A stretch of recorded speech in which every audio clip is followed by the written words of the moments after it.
Get your things and get out of my sight, the new CEO sneered, tossing a signed termination letter across the mahogany desk. I picked up the paper, looked into his smug eyes, and pocketed my physical hardware key. Julian Powell thought he was being a ruthless, cost-cutting genius. He thought he was saving Apex Retail Systems a $350,000 retention bonus.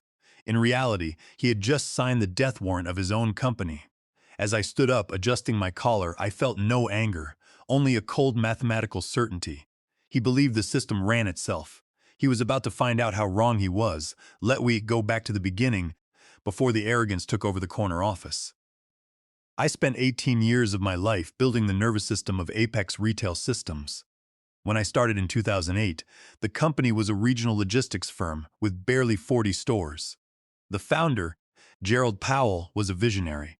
He understood that in retail, speed is everything. He hired me as a young 30-year-old systems engineer and gave me a simple mandate: build a database that would never crash, matter how many transactions were thrown at it. I spent the next decade in the dark, air-conditioned isolation of our private mainframe cluster in downtown Chicago. I did not write standard, bloated modern code. I did not rely on generic cloud databases that charge you by the gigabyte and lag when the network gets congested. I built K-Code. K-Code is a proprietary database orchestration engine. It consists of exactly 189,000 lines of pure, highly optimized assembly and C++ code. It sits directly on the bare metal of our physical server clusters. Every single inventory update, credit card transaction, shipping manifest, and automated warehouse order across 1,200 stores runs through K-Code. It handles 94% of the company's operational throughput. For 18 years, I maintained it. I slept with a pager on my nightstand. When a server node in Seattle suffered a hardware failure at 3 in the morning, I was the one who manually rerouted the database tables. When a sudden spike in Black Friday orders threatened to freeze our Chicago hub, I optimized the memory allocation routines in real time. The systems ran with 99.999% uptime. To the rest of the company, K-Code was a magic box that just worked. To me, it was a living, breathing machine that I knew down to the register level. Gerald Powell appreciated this. In 2018, when major tech conglomerates began sniffing around our architecture, Gerald knew I was the single point of failure. He also knew he could not afford to lose me. He sat me down and signed a contract amendment. It was a retention agreement. It stated that if I remained with Apex Retail Systems until 2026, I would receive lump sum longevity bonus of $350,000. In addition, to protect my intellectual property, Gerald signed a licensing agreement. The software license for K-Code versions 1.0 through 4.0 belonged to me, Adrian Vance, personally. The agreement was clear. Apex Retail Systems was granted a royalty-free, non-transferable license to run K-Code on their hardware, but this license was strictly contingent upon my active employment. If I was terminated without cause, the license would automatically terminate within 72 hours, and Apex would be legally required to cease all operations of the software. It was a standard protective clause, written in plain legal English, designed to prevent the company from firing me the moment they thought they had copied enough of my work. Gerald signed it without hesitation. He had no intention of ever letting me go. He understood the value of loyalty. But Gerald retired in 2025. He was 70 years old, his health was failing, and he wanted to spend his remaining years on a ranch in Montana. He turned the reins over to his nephew, Julian Powell. Julian was 35 years old, had an MBA from a mid-tier business school, and possessed the dangerous combination of supreme confidence and absolute technical ignorance. He looked at the company's balance sheet not as a system of value creation, but as a collection of fat to be trimmed. He did not see the 18 years of stability I had provided. He saw a 48-year-old systems architect making a high corporate salary, with a $350,000 bonus milestone looming on the horizon. Julian brought in Nate Miller, a 34-year-old independent IT consultant, who specialized in outsourcing. Nate was a smooth talker who wore cheap suits and spoke in endless corporate buzzwords. He promised Julian that he could migrate our entire infrastructure to a generic cloud provider, outsourced the administration to a team in Eastern Europe, and cut the annual IT budget by 60%. Nate did not know C++, he did not know assembly. He only knew how to read sales brochures for cloud platforms. Every time I tried to explain the latency requirements of our real-time inventory routing, Nate would smile condescendingly and talk about modern agile methodologies and cloud elasticity. I watched as Julian and Nate began their quiet campaign. They stopped inviting me to the high-level strategy meetings. They began asking me to document every single procedure, every script, and every recovery routine. I knew what they were doing. They wanted the keys to the kingdom so they could lock me out. But what they did not understand was that K-Code was not a simple web application. You could not just copy the binaries and run them on a virtual machine in the cloud. It was tied to the physical hardware, and more importantly, it was secured by a physical hardware security module, an HSM token. The HSM token is a physical USB security key that plugs directly into the primary database controller in Chicago. K-Code uses a rolling encryption algorithm. Every 72 hours, the system generates a new cryptographic challenge. The only way to keep the database in write mode is to insert the physical key and run the authorization routine. If the timer expires and the key does not handshake with the system, the database automatically drops into read-only mode to prevent unauthorized duplication or data corruption. It was a safety feature I installed years ago to prevent external hackers from copying our database files, and the only person who held the master seeds for the HSM was me. For months, I went to work every day, doing my job with quiet precision. I watched Julian and Nate whisper in the glass-walled conference rooms. I saw the outsourced IT proposals on the shared printer. I knew the storm was coming. I did not complain. I did not argue. I simply kept my head down, verified my backups, and waited. My contract milestone was set for August 2026. The $350,000 was mine if I made it to the end of the month. But Julian was greedy. He thought he could outsmart the system and get rid of the expensive legacy developer before he had to cut the check. On a humid Tuesday morning in mid-August, 2 weeks before my retention bonus was scheduled to vest, I received a calendar invitation. The subject line was a generic corporate placeholder, infrastructure review. It was scheduled in the executive conference room on the top floor. The attendees were Julian Powell, Nate Miller, and a representative from Human Resources, whose face I had never seen before. I walked into the room carrying nothing but my standard notebook and a pen. Julian was sitting at the head of the table, tapping his fingers on a leather-bound folder. Nate sat next to him, a smirk plastered across his face, with his laptop open displaying a colorful slideshow of cloud migration charts. The HR representative sat quietly in the corner, looking at a stack of printed documents. "Adrian, thank you for coming," Julian started, his voice dripping with forced corporate warmth. "We are reviewing our operational costs for the upcoming fiscal year. As you know, Apex is facing intense competition, and we need to streamline our operations. We cannot justify keeping expensive, custom-built legacy systems when modern out-of-the-box cloud solutions are available." Nate leaned forward, clicking to the next slide. "Our analysis shows that we can replace your proprietary K-Code engine with a standard Microsoft SQL cluster managed in the cloud. It will cost us $50,000 in initial setup fees and save us over $400,000 annually in maintenance and salary. We simply do not need local mainframe hardware anymore." I looked at the slide. The diagrams were laughably simplistic. They had completely ignored the transactional throughput calculations. They had ignored the database lock escalation thresholds that K-Code handled in microseconds. "You cannot run our transactional volume on a standard cloud cluster with that configuration," I said calmly. "The network latency alone will cause order processing to queue at the store level. During peak hours, our stores process 800 transactions per second. Your cloud model will bottleneck at 50. It will lock up the registers." Nate chuckled, shaking his head. "Adrian, with all due respect, that is old-school thinking. Modern cloud systems scale dynamically. We have outsourced teams who handle this for hundreds of clients. We do not need a single person holding the keys to our entire database." Julian cut in, his tone turning cold. "The point is, Adrian, the decision has already been made. We are transitioning our IT infrastructure to Nate's consultancy starting immediately. We need you to hand over all administrator credentials, all root passwords, and the master cryptographic seed files for the mainframe clusters by the end of the day today. I looked at Julian. What about my retention contract? I asked. My 8-year anniversary is in 2 weeks. The bonus is due at the end of the month.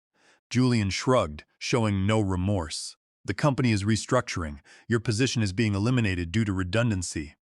Under our corporate policy, since you will not be an active employee on the vesting date, the retention bonus is void. We are offering you a standard 2-week severance package, provided you sign a cooperation agreement and hand over all system access today. So, you are firing me 2 weeks before my bonus to avoid paying it, I said, keeping my voice flat and even. We are eliminating an outdated position to modernize our technology stack. Julian corrected, his eyes narrowing. It is a business decision. Now, we need the master keys. I closed my notebook. The master keys for the HSM security module are tied to my physical hardware token. That token is my personal property, registered under the original licensing agreement I signed with Gerald in 2008. I will not hand over the cryptographic seeds or the hardware token. They are not part of the standard corporate repository. Julian's face flushed red. He slammed his hand on the mahogany table. That code and those servers belong to this company. You wrote them while on our payroll. If you refuse to hand them over, we will sue you for intellectual property theft and breach of contract. We will ruin your career. I stood up, holding my notebook. The software license agreement signed by Gerald Powell in 2008 clearly states that the K-Code engine versions 1 through 4 are licensed to Apex Retail Systems, not owned by it. The license is active only while I am an employee. If you terminate my employment, you terminate the license. Julian let out a loud, mocking laugh. You think some outdated paper signed 18 years ago by my retired uncle is going to stop a $60 million company? We have a team of corporate lawyers who will eat that agreement for breakfast. Nate's team already has copies of the compiled binaries. We do not need your permission to run the software. We just need the access codes. If you do not give them to us, we will simply have Nate reset the database administrator passwords. I looked at Nate. Nate was smiling, but I could see a slight flicker of nervousness in his eyes. He knew he did not understand how K-Code worked. He thought he could just run a recovery tool or bypass the security. He had no idea what was actually running on the bare metal. I turned back to Julian. I have nothing more to say, I said. Julian pointed a finger at me. You are done here, Adrian. You are terminated, effective immediately. HR will process your exit. Security will escort you to your desk to pack your personal belongings. Do not touch the servers. Do not log into the network. If you attempt to access any corporate systems, we will call the police. I looked at the HR representative, who was staring at the table, refusing to make eye contact. I looked back at Julian's smug face and Nate's arrogant grin. Understood, I said. I did not raise my voice. I did not make a scene. I did not warn them about the rolling HSM timer. I did not mention that the security token in my pocket was the only thing preventing the entire system from dropping in a read-only mode in 72 hours. I simply walked out of the room, walked down to my desk under the watchful eye of a security guard, packed my mechanical keyboard and a few personal photos into a cardboard box, and left the building. By the time I reached my quiet suburban home in Naperville, the corporate laptop in my bag was already locked. I had received a notification on my phone that my remote access credentials had been revoked. I placed the black bag on the kitchen table, took out the physical HSM security token, a small, heavy titanium USB key with a digital display showing a rolling 6-digit code, and laid it next to my coffee mug. I sat down at my personal desktop computer and opened my private archive. I pulled up the digitized PDF of the 2008 software licensing agreement. My eyes scanned down to Section 14, Clause C. It was written in clear, unambiguous font. The software license granted herein to Apex Retail Systems shall remain royalty-free and valid solely during the period of active employment of Adrian Vance as lead systems architect. Upon termination of the license's employment, for any reason, whether with or without cause, the license granted under this agreement shall automatically terminate 72 hours following the official date of termination. Upon termination of the license, Lysame must immediately cease all use of K-code, including but not limited to the execution of the database binaries, and decommission all active installations. Failure to do so shall constitute willful copyright infringement under United States copyright law, subject to statutory damages of $10,000 per day, per server instance. I looked at my phone. The Human Resources termination email had been sent at 11:15 that morning. The 72-hour clock had started. I dialed Diana Higgins, a sharp contract attorney who had helped me review my agreements for the past decade. She answered on the second ring. "Adrian, I got your email with the termination letter," Diana said, her voice professional and focused. "Have they mentioned the licensing agreement?" "No," I replied. "Julian and his outsourced consultant think they own the software because I wrote it while working there. They also refused to pay the $350,000 retention bonus, claiming that because I am terminated before the end of the month, I am not eligible." Diana let out a cold laugh. "That is not how contract law works, especially when they terminated you without cause specifically to avoid the payment. That is called breach of the implied covenant of good faith and fair dealing, but more importantly, they have no idea what they just did with the software license." "How long will it take you to draft the formal notice?" I asked. "I already have the template ready," Diana said. "I will draft the official intellectual property eviction and cease and desist notice. I will cite Title 17, Section 504 of the United States Code. We will state clearly that as of Friday at 11:15 in the morning, their license to run K-code is officially revoked. If they continue to run the software on their 15 active server instances, we will seek statutory damages of $150,000 per day, plus attorney fees. Says it to their general counsel tomorrow morning," I said. "Give them the full 72 hours notice. Let them consult their lawyers." "Will do," Diana said. "What about the database itself? Can they just bypass the licensing code?" "They can try," I said, looking at the HSM token on my desk. "But the rolling encryption keys expire every 72 hours. Without my hardware token to authorize the seed rotation, the database automatically locks its tables.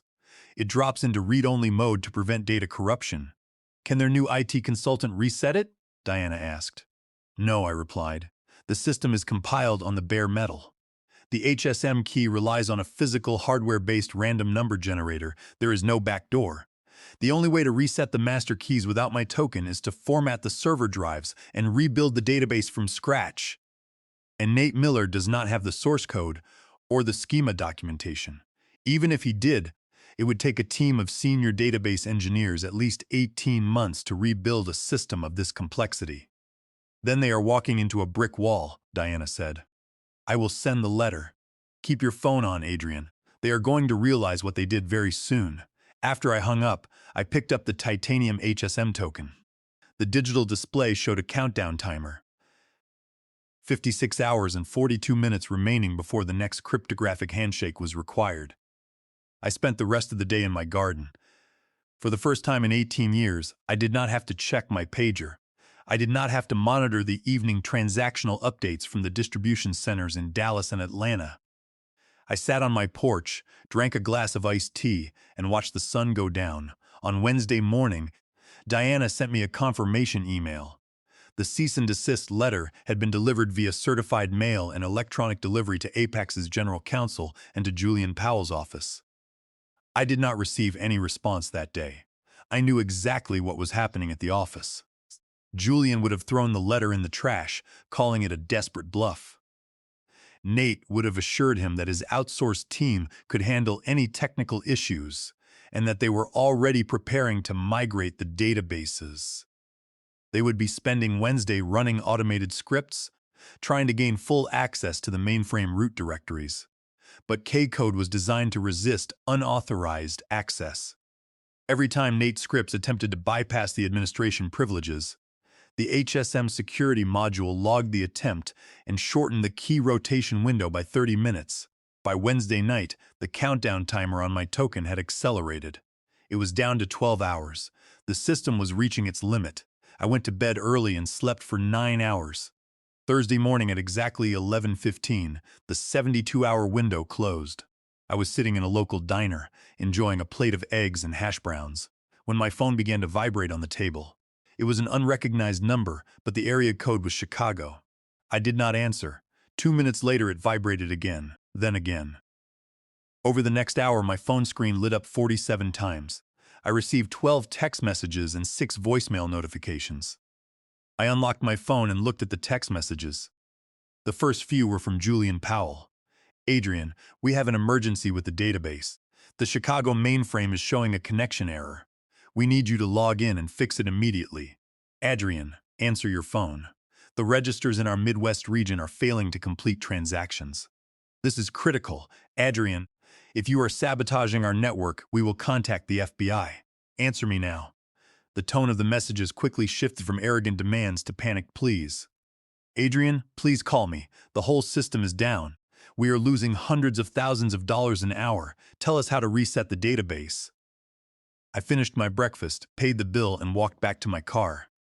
As I drove home, I turned on the local radio. It did not take long for the news to break. Apex Retail Systems physical stores were experiencing a massive system outage.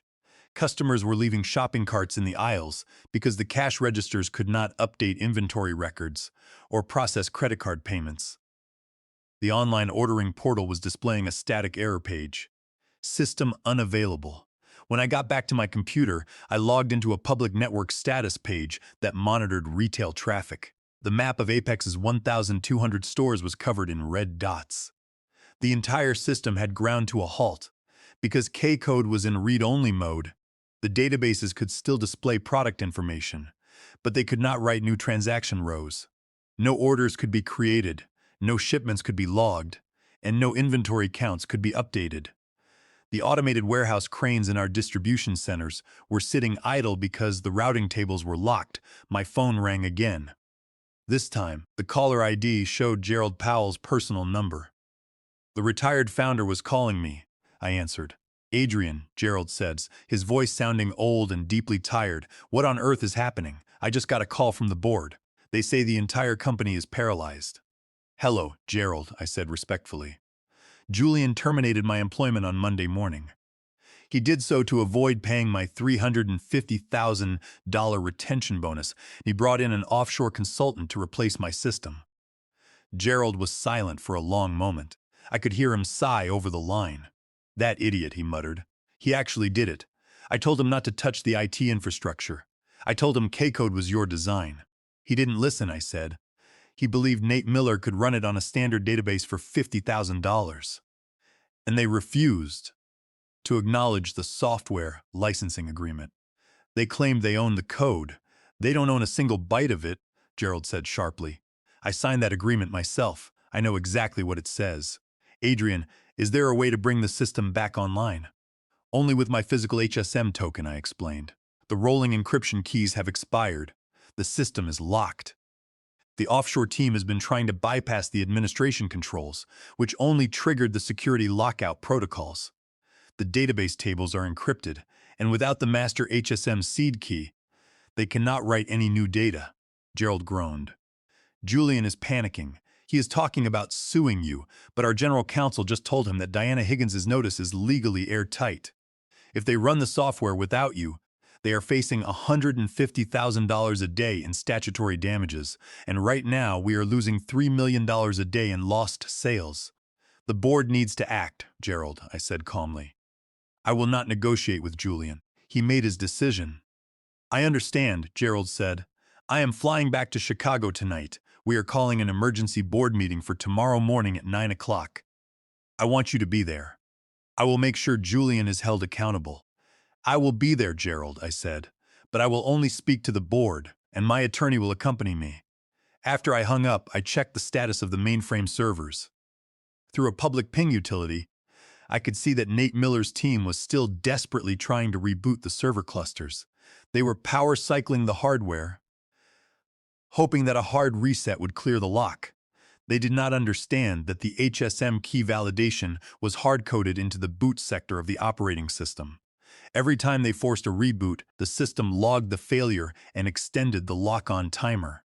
Nate was burying himself deeper in the technical debt he had created.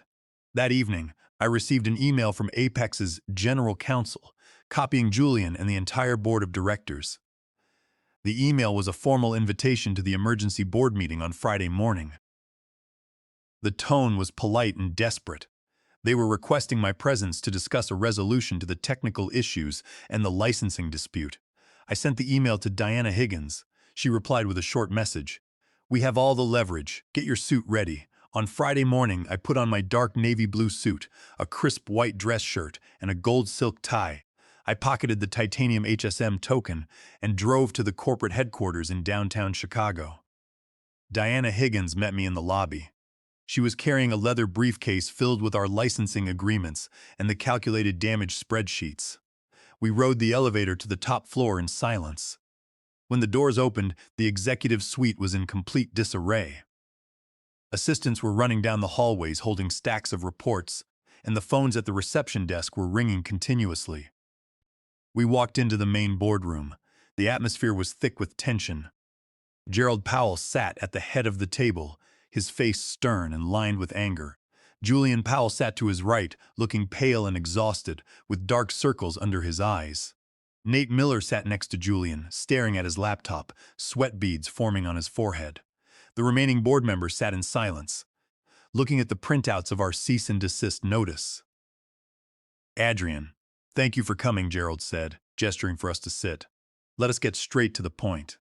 The company has lost over $9 million in sales since yesterday morning.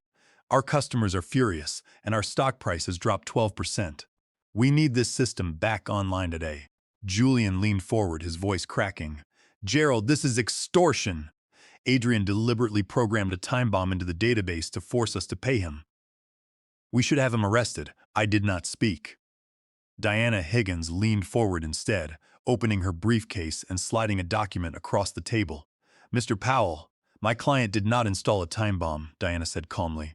"He designed a standard HSM-based security key rotation system to protect the company's data from unauthorized replication. This system has been documented in the IT architecture reviews since 2012. Your client, Julian, terminated Mr. Vance's employment without cause and without a technical transition plan. By doing so, under the 2008 agreement signed by Gerald Powell, you automatically revoked the software license for the K-Code database engine." Julian turned to the general counsel. "Is this true?" The general counsel, a gray-haired man named Thomas, nodded slowly without looking at Julian. "Yes, Julian. The 2008 agreement is valid. Because you terminated Adrian, the license was revoked yesterday at 11:15. If we continue to run K-Code on our 15 server instances without a license, we are committing willful copyright infringement. The statutory damages are $150,000 per day, and we have no legal defense." "And what about Nate's cloud migration?" Gerald asked, turning his fierce gaze to the outsourced consultant. "Nate, why haven't you migrated the database?" Nate swallowed hard, his voice trembling. "The legacy database is written in custom C++ and assembly. It interacts directly with the physical mainframe hardware. We tried to dump the database tables, but they are encrypted with a rolling cryptographic seed that is generated by the HSM token. Without the master seed key, we cannot extract the data. If we format the drives, we will lose all transaction histories, inventory layouts, and customer records for the past 18 years. It would take my team at least 18 months to rebuild the system from scratch, and we would have to close the stores during that time." Gerald slammed his fist on the table, making the water glasses rattle. "You idiot!" Gerald roared at Julian. "You fired the only man who kept this company running. You tried to quit his contractually agreed bonus, and you replaced him with a salesman who doesn't even know how to write code. You have put this entire enterprise in jeopardy to save a fraction of a percent of our operating budget." Julian shrank back in his chair, his face pale. "I was just trying to cut costs," he whispered. "You are finished, Julian," Gerald said, his voice cold as ice. "Effective immediately, the board is removing you from the position of Chief Executive Officer. You will pack your office and leave this building by noon. And Nate, your consulting contract with Apex Retail Systems is terminated. Security will escort you out of the building right now." Nate did not argue. He closed his laptop, stood up, and hurried out of the boardroom. Julian sat in stunned silence. Staring at the table, Gerald turned to me, his expression softening. Adrian, I apologize for this disaster. I should have supervised the transition more closely. We want to make this right. What are your terms to restore the system? Diana Higgins slid our proposal across the table. These are the terms for the restoration of the database and the relicensing of the software, she said. Gerald read the document aloud to the board. Board, first, Apex Retail Systems will pay Adrian Vance the full $350,000 longevity retention bonus immediately, as mandated by his 2018 contract. Second, Apex will pay a one-time software licensing fee of $1,200,000 to cover the accrued royalties and the retroactive use of K-code versions 1 through 4. Third, Adrian Vance will be retained as an independent systems consultant at a rate of $250 per hour, with a guaranteed minimum of 20 hours per week to supervise the system and train a qualified internal successor over the next 2 years. Fourth, a mutual non-disparagement agreement will be signed by all parties. Gerald looked around the room at the other board members. They all nodded in agreement. There was no hesitation. The cost of refusing was the collapse of the company. We accept, Gerald said, signing the document and passing it to the general counsel for the board's signatures. The wire transfer for the $1,550,000 will be initiated immediately. I waited in the boardroom for 30 minutes until Diana confirmed that the funds had cleared in my account. Once the confirmation arrived, I stood up, walked out of the boardroom, and took the elevator down to the basement server room. The air in the server room was cool and smelled of static electricity. The mainframe racks were humming, but the status lights on the primary database controllers were flashing amber, indicating the read-only lockout. I walked to the main console, took the titanium HSM token from my pocket, and inserted it into the primary USB port. I entered my master administrator credentials and ran the cryptographic handshake routine. The console screen flashed, validating HSM token, cryptographic handshake successful, regenerating rolling encryption keys, system status, normal. The amber lights on the racks turned to a solid, steady green. The cooling fans surged as the system began processing the backlog of queued transactions from the past 24 hours. Within minutes, the status maps showed the red dots across the country turning green. I watched the screen for a moment, making sure the transaction queues were clearing. The system was running at its usual high efficiency. I unplugged my HSM token, walked out of the server room, and left the building. As I walked out into the warm August sunshine, I felt a deep sense of relief. I had my bonus, my royalties, and my freedom. Julian was gone, and the systems I had spent 18 years building were once again running smoothly under my terms.